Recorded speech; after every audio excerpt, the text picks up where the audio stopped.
एक राजा था जिसकी 4 पत्नियां थी। वो राजा अपने चारों पत्नियों से प्यार तो करता था, लेकिन चौथी पत्नी को सबसे ज्यादा प्यार करता था। हमेशा उसके लिए कुछ उपहार लाता, उसकी खुशी का पूरा ध्यान रखता, महंगे महंगे तोहफे देते रहता। साम्राज्य में सबसे बेहतरीन चीजें वो उस चौथी पत्नी को दे दिया करता था। उसी राजा की तीसरी पत्नी बहुत खूबसूरत थी, इसलिए वो उसका इस्तेमाल करके पड़ोस के राज्यों में दिखावा करता। वो उससे सिर्फ इसलिए प्यार करता था क्योंकि उसकी मदद से वो पड़ोस के राज्यों के राजाओं को जलाता रहता था। उसी राजा की जो दूसरी नंबर की पत्नी थी, वो बहुत अच्छी थी, शांत स्वभाव वाली थी और गुणों से संपूर्ण थी।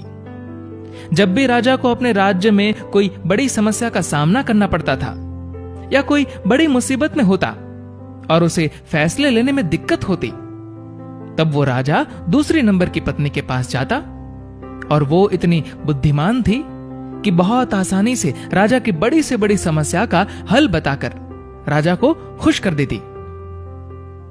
अब राजा की जो पहले नंबर की पत्नी थी, वो बहुत वफादार, बहुत ही ईमानदार थी। वो हमेशा राजा की सेहत का ध्यान रखती, राजा की संपत्ति की रक्षा करती और हमेशा उसको राजा के सेहत की फिक्र रहती। लेकिन राजा इस पत्नी के मामले में बहुत ही नादान था। राजा इस पहली पत्नी को शायद ही कभी नोटिस भी करता। प्रेम तो बहुत दूर की बात, पूरे दिन में शायद ही एक बार भी इस पत्नी का ध्यान भी आता। एक दिन राजा बीमार पड़ गया, इतना बीमार कि उसे यह एहसास हो गया था कि वो अब हमेशा के लिए इस दुनिया से विदा होने वाला है। उसे भनक लग गई थी कि किसी भी वक्त उसकी मृत्यु हो सकती है। उसके मन में यह ख्याल आया कि अभी जीवित अवस्था में तो उसके पास 4 पत्नियां हैं, लेकिन मरने के बाद तो एकदम अकेला हो जाएगा। उसने अपने चौथे नंबर की पत्नी को बुलाया और पूछा कि मैंने तुम्हें सबसे ज्यादा प्यार दिया, अब मैं मरने वाला हूं, तो क्या तुम मेरे साथ आ सकती हो और मृत्यु के बाद भी मेरे साथ रह सकती हो? चौथी पत्नी बिना एक भी शब्द बोले राजा से दूर चली गई। राजा को उसका यह रूप देखकर बहुत दुख हुआ। उसने अब सोचा कि वक्त बर्बाद करने से कोई मतलब नहीं है, इसलिए जल्दी से उसने अपनी तीसरी पत्नी को बुलाया और वही सवाल दोहराया कि क्या तुम मेरे साथ मर सकती हो और मृत्यु के बाद तुम मेरे साथ रह सकती हो? तीसरी पत्नी ने भी सीधा मना कर दिया, ये कहकर कि जिंदगी बहुत अच्छी है और तुम्हारे मरने के बाद मैं किसी और से शादी कर लूंगी। जब ये शब्द तीसरी पत्नी से सुने तो राजा का हृदय एकदम से टूट गया। अब बिना देर किए उसने अपनी दूसरी पत्नी को बुलाया और वही सवाल दोहराया। राजा ने सोचा, अभी तक हर समस्या का समाधान इस दूसरी पत्नी ने किया है, तो इसका भी हल उसके पास जरूर होगा। लेकिन राजा को इस बार भी निराशा ही हाथ लगी। इस पत्नी ने कह दिया कि माफ करना, क्योंकि इस बार मैं आपकी कोई मदद नहीं कर सकती। राजा पूरी तरह से टूट गया। फिर बाहर से एक आवाज आई कि मैं तुम्हारे साथ चलूंगी, चाहे तुम जहां भी जाओ मैं साथ दूंगी। राजा ने आंखों में आंसुओं के साथ नजरें उठाई और देखा तो ये पहली पत्नी थी। ये पहली पत्नी बहुत बीमार और दुखी दिख रही थी।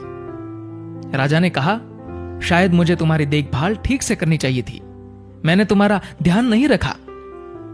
जिंदगी का सच यही है, हम सबकी भी 4 पत्नियां हैं। चौथी पत्नी है हमारा शरीर। पूरी जिंदगी सजाकर रखते हैं, लेकिन मृत्यु पर यह हमें छोड़ देता है। तीसरी पत्नी है हमारी संपत्ति और हमारा पद। जब हम मरेंगे तो यह सब किसी और के पास चला जाएगा।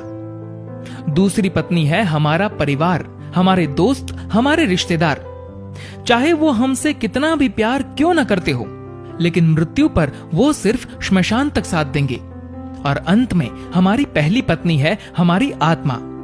शरीर, संपत्ति, सुख सुविधा में हमेशा हम हमारी आत्मा को भूल जाते हैं, लेकिन जीवन का कड़वा सच यही है कि सिर्फ और सिर्फ हमारी आत्मा ही हमारे साथ रहेगी।